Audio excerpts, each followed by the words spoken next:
woman who overcame her struggles with cancer and has since lived her life to the fullest.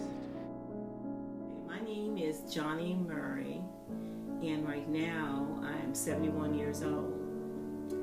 And my first cancer scare, we'll call it that, was when I was 19 and I had a lump in my right breast, and I had to have it biopsied and over at the UC Medical Center in San Francisco.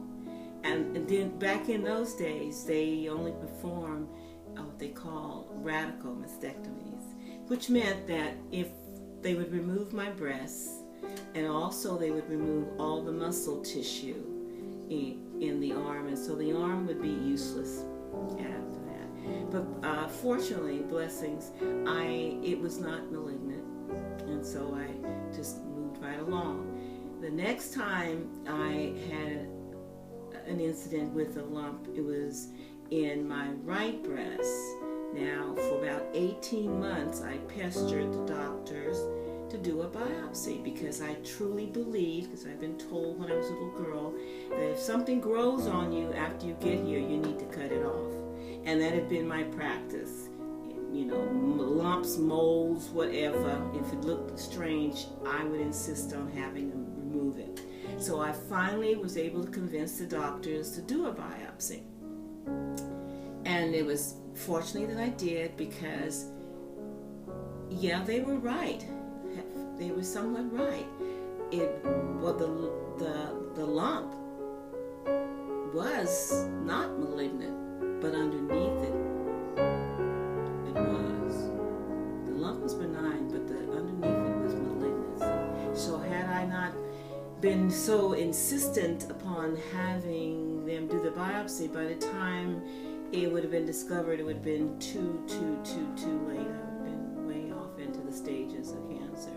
So I had that surgery, and by the time, over the years, things had improved.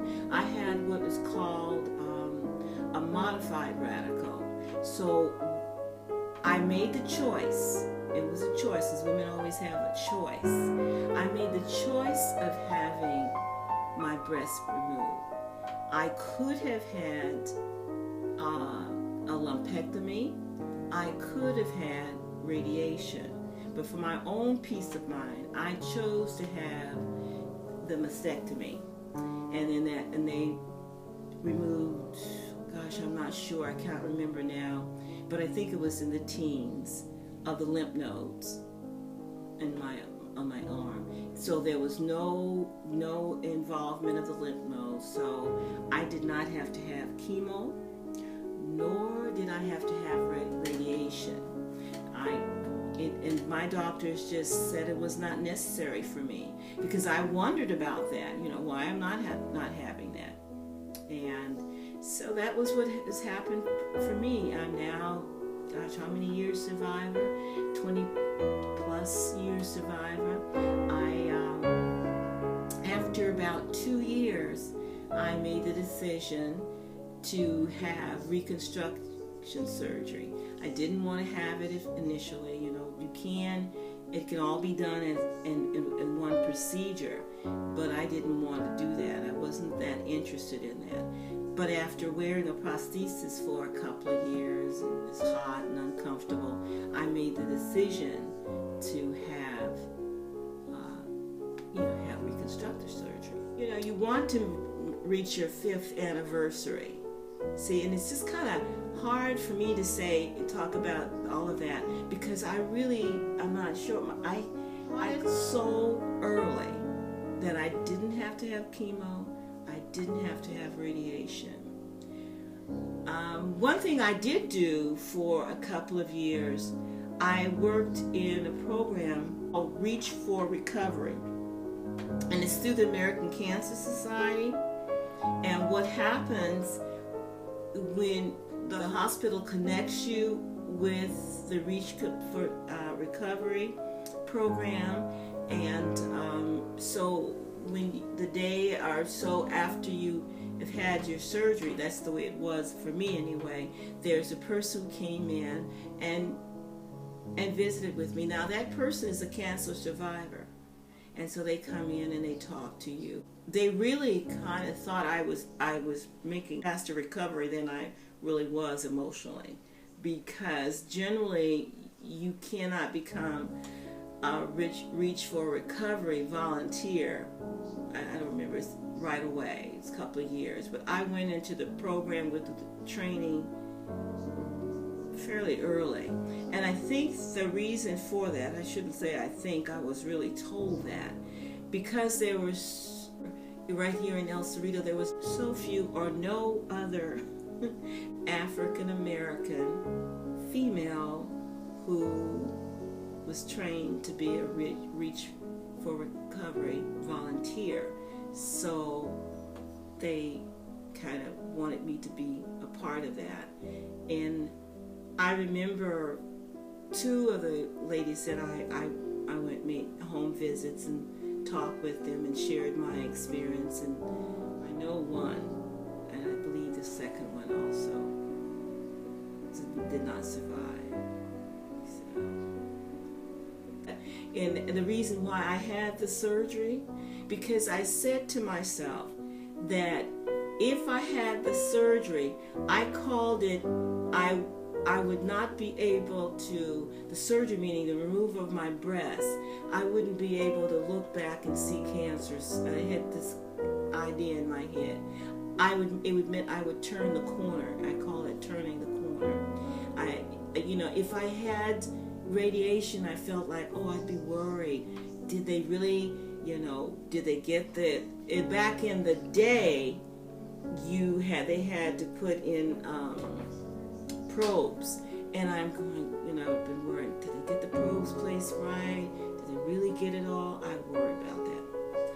Then I thought, well, if I had the lumpectomy, then I would be worried about that too.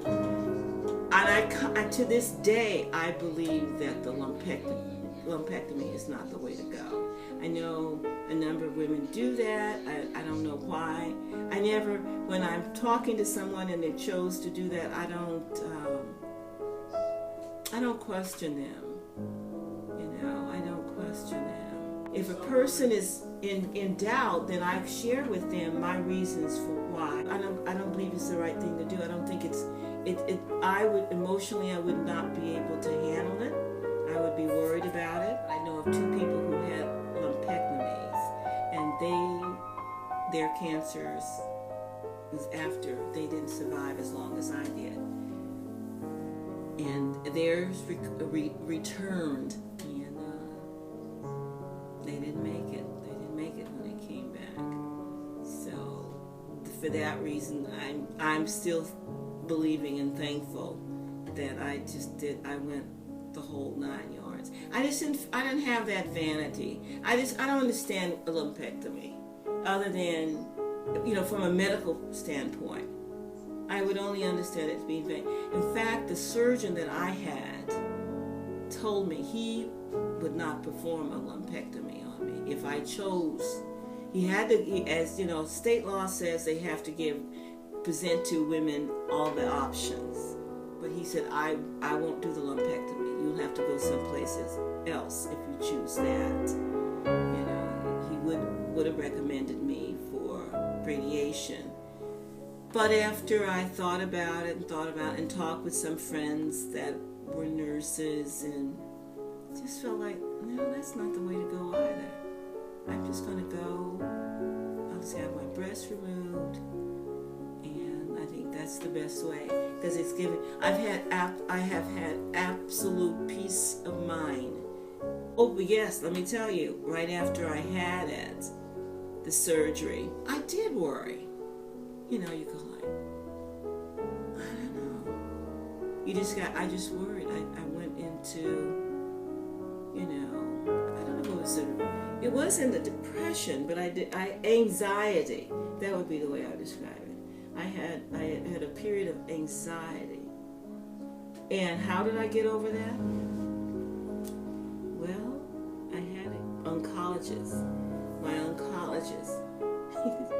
My oncologist kind of knew me and understood me, because he said, I give you more information than you actually really need.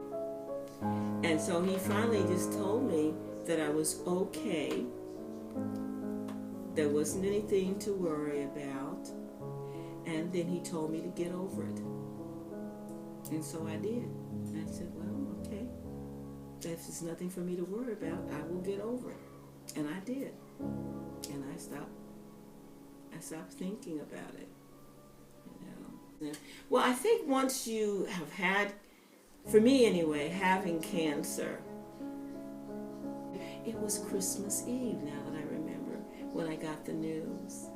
Christmas Eve, that the results of the biopsy was that I did have cancer. And so I made a shift.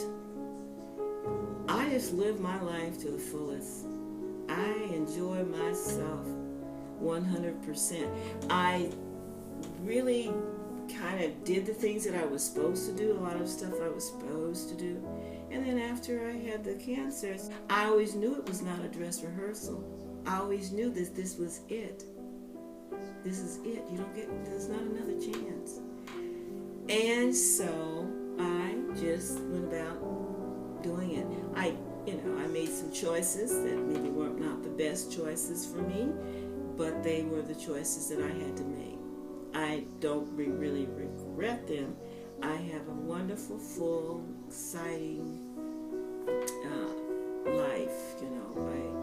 I didn't immediately get involved in the church, but I am very much involved in the church now. Just living.